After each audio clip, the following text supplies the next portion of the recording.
Bom, a Argentina está exportando terras raras sin dar cuenta disso, porque é uma mixtura lo que saca. O, o proyecto de mineración Alumbreira, que era una mega minería a cielo abierto en Argentina en la década del 90, exportó tierras raras sin declarar durante una década, como una pérdida de ganancia para el Estado argentino absurda, miles de millones de dólares. Mas, ¿qué acontece? Son funcionamientos distintos. Estados Unidos vende la materia prima a una subsidiaria propia. Entonces es un circuito cerrado, ¿no? Viene el Livent, se instala en Argentina, genera esa materia prima y se la vende a una empresa que es parte de su propio paquete accionario, de su propia, digamos, bolsa comercial. Esa venta interna hace que el precio que negocien es mucho más barato. Y ahí ya de por sí hay una estafa al Estado argentino que el gobierno de la década del 90 de Menem convalidó, que el gobierno de Milei convalidó, y que los gobiernos progresistas, el kirchnerismo, tanto Néstor como Cristina, hicieron alguna pequeña modificación, mas en general no mudó eso. Claro, mas ahora con Milei, todos esos materiales críticos, esas tierras raras, el litio, tienen un valor de mercado mucho mayor. Entonces, la idea de que Argentina podría mejorar económicamente fue destruida con esta ley que eu falei para você, que es el RIGI, ¿no? Donde se entrega todo eso. Ahora, a diferencia con las empresas chinas, a empresa china, eu vou dar el nombre para que a gente pode pesquisar eso, se llama Xijin Mining, ¿no? Tem dos, Xijin Mining y Liex, son dos empresas también muy importantes, grandes, mas eles se instalan culturalmente en un territorio. Por ejemplo, en Catamarca, nossa, eu estou falando de un lugar, una ciudad que se llama Fiambalá, tem 4.000 habitantes, muito pequena, no meio da montanha, na Puna Argentina, perto da cordillera, ¿no? Como para tratar de imaginar ese contexto. Ahí você tem dos institutos que dan aulas de chino, De mandarim. de mandarín. Ese tipo de troca cultural, de invasión cultural, a idea de que as pessoas, os trabalhadores das empresas chinas não interactúan con la sociedad. Eles fazem un comercio propio, un conjunto de viviendas propio, escuelas propias, todo acontece en ámbitos privados y adentro de la empresa. Então, as pessoas do povo, as pessoas que moram lá de toda uma vida, eles veem sua rotina muito atravessada, ven sus rutinas muy invadidas.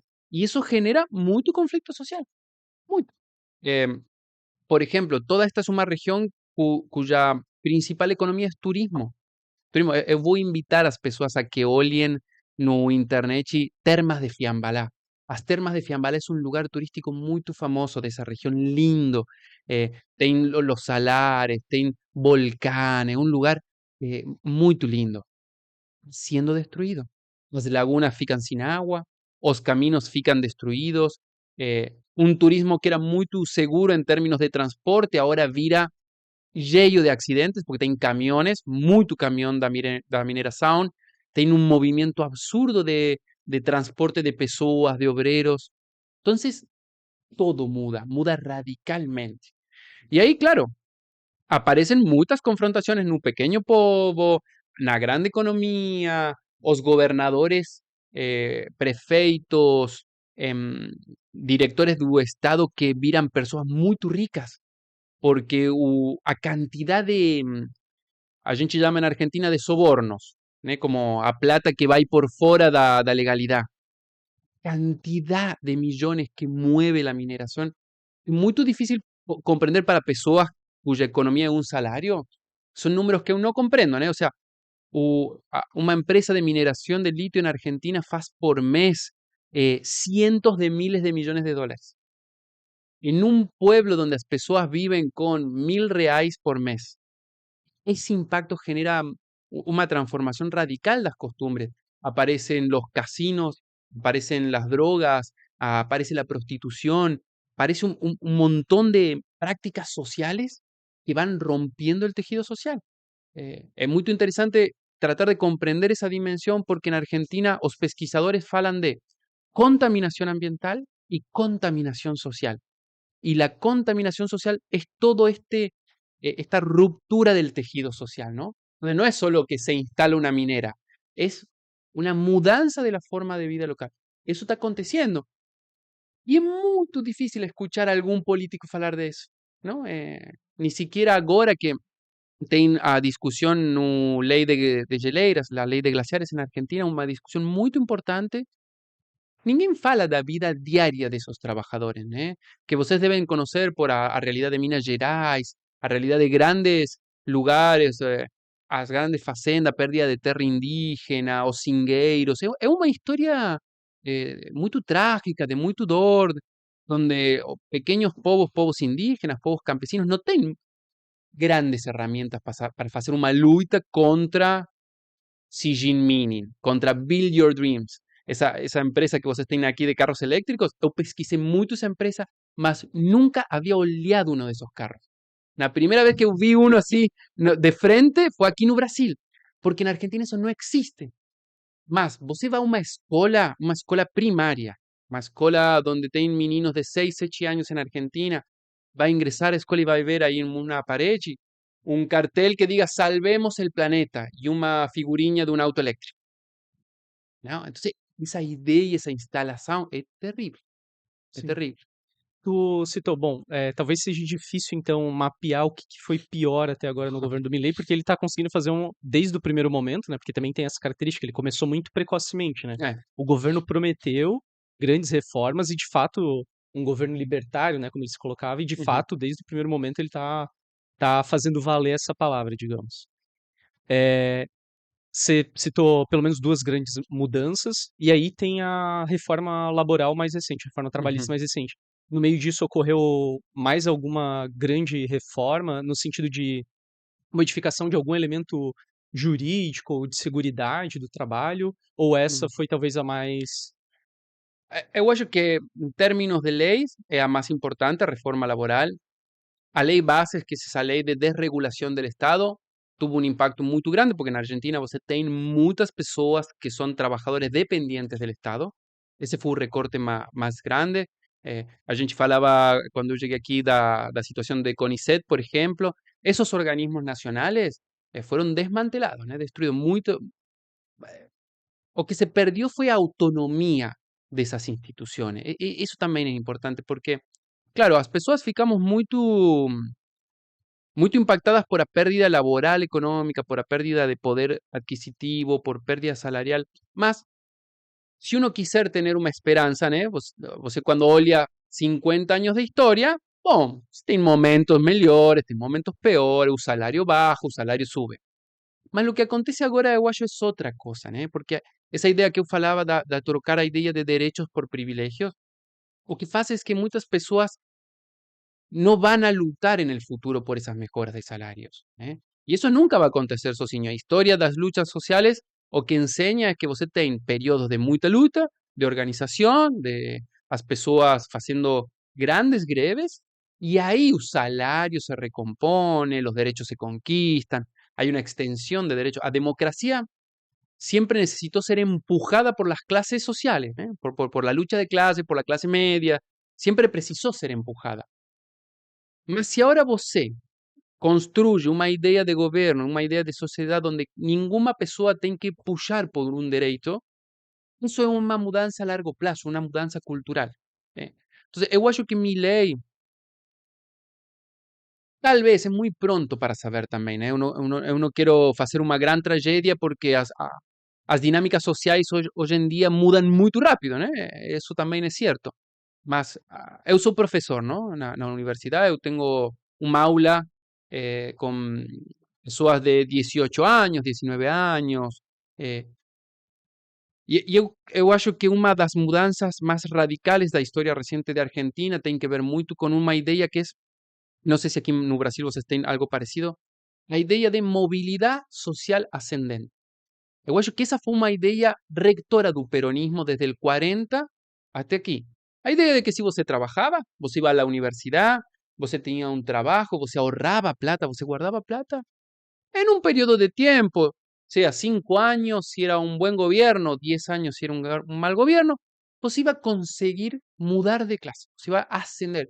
Si no tenía casa, iba a conseguir casa. Si ya tenía casa, además de casa, iba a tener un carro.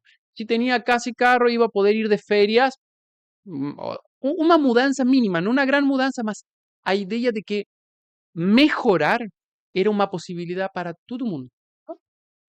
Quando eu falo com estudiantes hoje de 18, 19 anos, eles já não acreditam nessa ideia de mobilidade social. Eles vêm de, acho, umas 4 décadas de pobreza estrutural, donde sus pais eran pobres, siguen siendo pobres, su avó era pobre, sigue siendo pobre, y eles ven que muitas pessoas trabalham, trabalham, trabalham, e não logran sair da pobreza. Esa ruptura de una idea de movilidad social ascendente no es una conquista de Milei, con certeza no es producto de Milei, mas Milei catalizó eso. Milei logró hacer de ese horizonte político que fue destruido en Argentina una política proactiva, algo con que los jóvenes se identifican.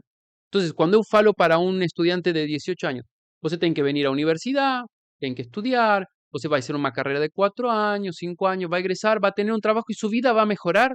Ele fala para mí, eso no es cierto. Mi irmão más velho fiz eso y su vida no mejoró. E aí você tem um dado da realidade, você aí tem uma história de vida que é muito difícil de trocar essa ideia, né? Eu sou da ideia, eu não creio, não acredito na ideia de que o crescimento da direita mundial é só culpa dos jovens. Eu não acredito isso. Eh, as coisas mudaram muito, mas hoje em dia os jovens têm consciência social, pensam no ambiente, pensam em o feminismo, o patriarcado. Eu não sou uma pessoa que carga toda a tragédia da época em jovens. Eu no acredito y además no creo que sea real, porque las personas de 40 tenemos una responsabilidad y las personas de 60 también, que son las que vienen gobernando los últimos, acho, 40 años, ¿no? Entonces, ahí esa mudanza, esa idea de esos jóvenes de que no tienen más movilidad social ascendente, de que el trabajo no garantiza mejorar la calidad de vida, es lo que permite que mi ley no tenga tanta resistencia como uno acreditaría que debería tener. Entonces, o cara, o jovem que trabaja de Uber, de delivery, né? Va na bicicleta y tal. Ele acredita só en sí mismo. Y discutir eso, como eu acho eso como una problemática como docente, né? En un aula, convencer a ese joven de que él logre acreditar en un proyecto colectivo de mejoras, es muy difícil. Ele não vê isso na realidade. Ele vê que o vecino dele, que é primo de uma pessoa com poder, vai conseguir alguma coisa. Não? Em Argentina isso acontece muito. Povos pequenos como os que eu moro, todo mundo sabe que sobrina del prefecto, hermana del prefecto, ahijada del prefecto, não fizeram nada na sua vida, mas têm um cargo no Estado. Entonces, eso es real por un lado. Y Milei fiz muita utilización de eso. Mas también es real que por eso você no puede tirar todo el Estado por fuera. Entonces, esa discusión es bien precisa, hay que poder darla. Yo soy un defensor de educación pública, de salud pública, do Estado, mas también fui muy crítico de eso. Porque o Estado fue muy cómplice da grande mineración, o Estado fue cómplice do agronegocio, o Estado también construyó sus propias lógicas de desigualdad. Entonces, esas pessoas que hoje ven en los Milley do mundo, en Trump, tem muita direita a nivel global, ¿no? No es un problema de América Latina, tem muchos problemas. Todas esas personas que no acreditan en un proyecto colectivo, en un Estado que da derechos en lugar de privilegios, ¡bom! Ahí tienen una persona a quien votar. Hay que poder desarmar eso, ¿no? Hay que poder reconstruir la idea de que no, si você faz as coisas certas, você vai dar como uma boa vida. Bom, eu acho que essa é uma discussão de época, né? E que se nós damos por perdida essa discussão com as gerações jovens, vai ser pior. É uma questão que eu acho que extrapola, de fato, o contexto argentino, porque aqui no Brasil a gente se enfrenta com essa questão, que de alguma forma me parece que tem a ver com uma certa cilada que os neoliberais nos colocaram, os Hum, neoliberais no sentido dos intelectuais, quando coloca a grande questão entre o Estado inchado e o Estado mínimo, é, como se eles fossem defensores de uma redução ou inclusive de uma eliminação do Estado, quase colocando quase numa figura de revolucionário, aqueles que queriam é, acabar com o Estado, quando na verdade a gente sabe que não é. Bom, você está com dando o certeza. exemplo, né, dos financiamentos por grande capital, etc. É, só que ao mesmo tempo há uma dificuldade porque a gente normalmente chama como esquerda como um todo, porque esquerda como um todo está juntando uma parte que é social-democrata, É. nos melhores dos termos, né? Quando não é coisa pior, na verdade, quando não é direitista abertamente, mas que defende de alguma forma que sim, tem que haver Estado, ele tem que fazer isso que ele faz, tanto do lado do trabalhador, mas também do lado das empresas. É. E aí, quem se coloca numa postura revolucionária parece que fica com essa dificuldade de. é, mas é porque a situação que foi colocada hegemonicamente impede que se faça, ou dificulta muito que se faça uma discussão um pouco mais avançada, que é, há hoje no capitalismo uma necessidade, por exemplo, de se defender o financiamento público na educação, na saúde, nas universidades, mas há também que se fazer a denúncia desse Estado corrupto que auxilia o grande capital.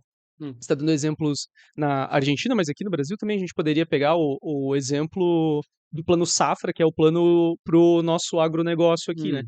Os bilhões e bilhões que não vão para o Claro, agronegócio anualmente. Ou toda a política de rentismo para facilitar o capital financeiro, né? Ou toda a corrupção que se tem com as instituições burguesas, né? Hoje a gente tem no Brasil estourando um caso terrível envolvendo o Supremo Tribunal Federal e a relação espúria com o capital, é. especialmente com o Banco Master, que é um banco que entrou em falência, né? Então, de alguma forma, para quem se coloca numa postura revolucionária, tem esse dilema, né? Não cair em nenhuma dessas duas narrativas, digamos, né? E a dificuldade tá um pouco nessa, de como fazer Claro. essa discussão de uma forma que não caia em nenhum desses pontos, né? Mas você falou dos jovens e disse, bom, os jovens estão percebendo que as coisas não melhoram, que não tem uma mobilidade social, e isso, ao invés de ser uma pólvora para a revolução, digamos assim, para os jovens, bom, então vamos ter que revolucionar essa sociedade, tem o efeito contrário, porque quem encanta é o encanto da direita. O discurso do Milley, Bolsonaro, Trump. Bom, a gente poderia citar o caso do Trump, né? As universidades, o papel que o Charlie Kirk tem, por exemplo, mas tantos outros É. intelectuais americanos para chamar a juventude, né? Ujú. Você acha que, de alguma forma, uma parte da juventude, então, considerável, está caindo no discurso da direita? Sin más, con algunas precisiones. Eu concordo con eso que você está planteando. Mas eu acho que uno de los dos grandes desafíos da época es comprender cómo funciona a comunicación política, né? Porque desde, eu acho, tem muchos casos más. Desde las elecciones de Barack Obama de Estados Unidos até aquí, hay unas muy boas pesquisas, documentarios sobre cómo los electorados, porque una cosa es la política durante 4 años de gobierno y otra cosa es un momento de elección, ¿eh? Que son cosas bien diferentes. Y en los momentos electorales, cuando las personas tienen que elegir un presidente, la comunicación política opera una suerte de fragmentación de la audiencia, ¿no? Con mensajes muy dirigidos, ¿no? Muy dirigidos. Y el mensaje que recibían los jóvenes de una provincia como Catamarca no era el mismo mensaje que recibían los jóvenes de Buenos Aires. Eu acho que una gran parte del progresismo, por ejemplo en Argentina, que un progresismo hipercentralizado en la cultura de Buenos Aires, no comprende eso, porque ainda mira una historia cultural de una Argentina que no existe. A dereita no faz eso, a dereita es algoritmo, ¿né? Es, eu vou fragmentar una parte de la audiencia, eu vou construir un mensaje para esa audiencia, no tengo ningún problema en que ese mensaje sea hiperparcializado, que sea racista, que sea sexista, eu vou fazer un mensaje muy direccionado. Entonces, los jóvenes que falaban conmigo en Catamarca, eles no falaban en contra del Estado, no falaban cosas racistas, no falaban esa idea de mi ley de ir en contra de los jubilados, por ejemplo, de los aposentados. No, eles solo falaban a idea de que las oportunidades que 10 años de Estado no le dieron, se las iban a dar el mercado.